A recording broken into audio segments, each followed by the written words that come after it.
Hello everyone, my name is Kalyan. I just finished PMP certification training course given by Saurabh Parikh from ProThoughts.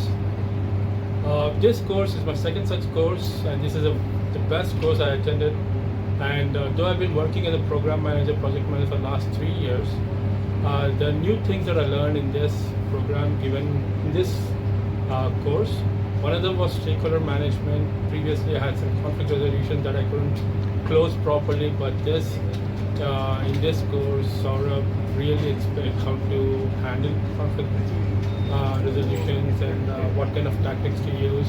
And on top of it, I also learned very good information about metrics and how to track projects, something which I didn't know before. So this will help me make my project, the way I run the projects, more efficient. So this course will now prepare me for my program PMP certification exam. If you are thinking about ProThoughts, go ahead and get trained. I recommend it. Thank you.